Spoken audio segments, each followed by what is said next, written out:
All right, welcome back to The Explainer. Today, we're diving into a really fascinating piece of source material. It outlines a highly mathematical blueprint for a brand new socioeconomic model. It's a concept that completely re engineers how we think about wealth, citizenship, and really the fundamental financial baseline of human life itself. So, buckle up because we're going to look 20 to 50 years into the future to stress test this proposed framework, which is called the NDHU. Okay, let's dive right into this. In our current modern capitalist economies, a child is essentially born into a financial baseline of exactly zero, or, even a negative balance if their family carries debt. To afford higher education, healthcare, or starting a business, you usually have to accumulate massive savings or take on high-interest loans, which pretty much immediately mortgages your future. But what if we completely flipped that default state? Look at how our traditional debt-driven reality contrasts with a radical new concept presented in our sources. It's an equity-based model where absolutely every citizen is born as a vested equity holder with a portfolio of 1,000 units.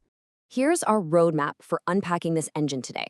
1. The GDP wealth disconnect. 2. Equity by birth, or the NDUA. 3. Funding the sovereign reserve. 4. Spending and rebuying units. 5. AI, mortality, and macro impacts. And 6. Exploring if this is a new social contract. Section 1. The GDP wealth disconnect, the core economic flaw. So the big issue we face today is that even when a nation's economy is absolutely booming, the general public majority often doesn't directly see the benefits. We see this global trend where GDP and corporate productivity surge, but real wage and wealth growth for the average citizen just stays completely stagnant. It's this total decoupling of national success from individual financial security that really sets the stage for why this new socioeconomic structure was proposed in the first place. Section 2. Equity by birth. Introducing the NDHU. 1,000. In this proposed system, every single living citizen is allocated exactly 1,000 units right at birth. You aren't born at zero anymore. You're actually born with a permanent portfolio. Now, these are called NDEHU, which stands for National Developmental Economic Holding Units. But these aren't like traditional stocks you can trade on Robinhood. They are strictly non-transferable. You can't sell them, you can't trade them, and you can't inherit them. And most importantly, they are completely unseizable. That means they are bankruptcy-proof and cannot be pledged as collateral to a private lender. They act as an absolute permanent financial floor for your entire life. Section 3. Funding the sovereign reserve with invisible micro-levies. Okay, so you're probably wondering, how on earth does the nation fund a massive sovereign wealth fund for every single citizen without crushing everyone under income taxes or just running up massive national debt? Well, the source material suggests funding this by entirely replacing heavy corporate profit taxes with what they call invisible microlevies. First, a 0.01% universal transaction tax on all non-cash digital movements.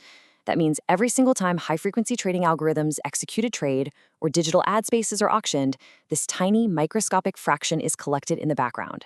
Second, there's a 0.1% cash gateway tax applied only when cash is deposited or withdrawn at banks, which captures the untracked velocity of physical money. So it captures trillions in high-frequency institutional money flows entirely invisibly without burdening retail consumers at all. So the crucial point is how this actually translates to the value of your 1,000 units. The valuation math is this beautiful, dynamic formula that updates every month. It's simply the total sovereign reserves collected from those microlevies divided by the total active living units. Think of it like this. If the economy booms, the reserve pool grows, and your unit value appreciates. But what happens if someone cashes out their units? Well, the cash leaves the reserve, and those units leave the active denominator at the exact same time. This means individual cash outs result in absolutely zero phantom dilution for all the rest of the citizens who are holding their units. Section 4. Spending and rebuying units, or how you actually use the safety net. Now, you can't just cash out your NDHU to go buy a new sports car or take a luxury vacation. The system uses a programmable digital currency, like a purpose-bound e-rupee or CBDC. When you cash out, smart contracts ensure the funds strictly go to approved vendors for defined developmental purposes. We're talking accredited education, healthcare, starting a business, or handling true emergencies. By locking the spend to specific institutional merchant IDs, it completely eliminates black markets, fraud, and administrative bloat. The system automatically enforces the rules, no questions asked. The blueprint also features some really strict age restrictions to protect minor capital. From birth up to age 12, parents actually can't touch the child's units at all. They can only use a maximum of 10% of their own units for their child's medical or educational needs.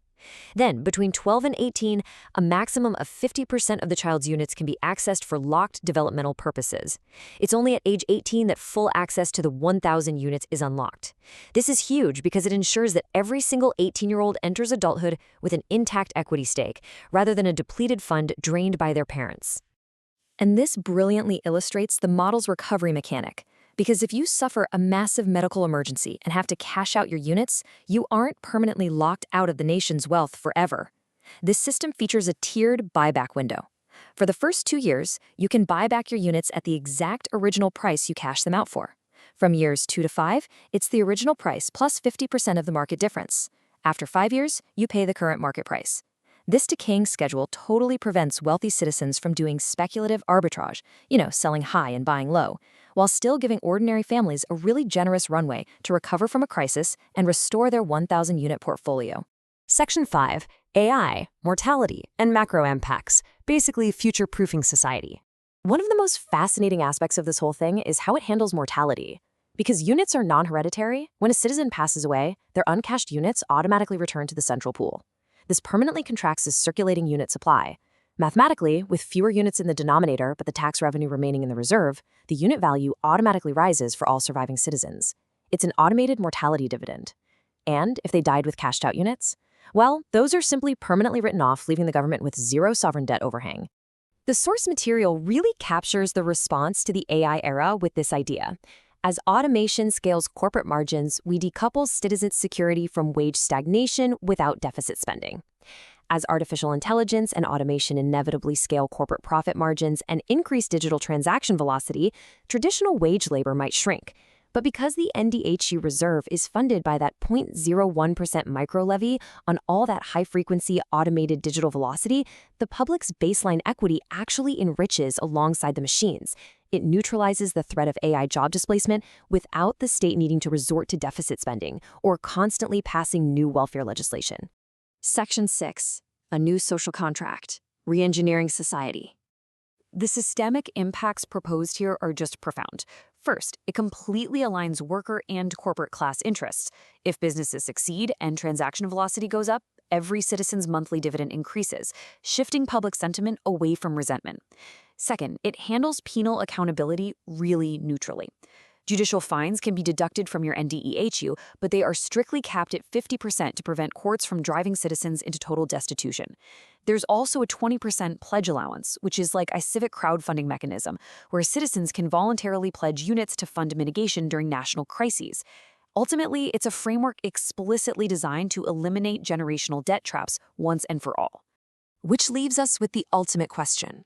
Could a mechanical, fully automated equity blueprint like the NDEU actually replace our deeply entrenched, debt-driven global economy? Or are the real-world vulnerabilities, like shifting global capital, bureaucratic friction, and human behavioral loops, simply too great for it to ever survive outside of a theoretical sandbox? It is an incredibly provocative thought experiment that challenges exactly what we owe each other in a modern society. Thanks for joining me on this explainer, and I'll catch you on the next one.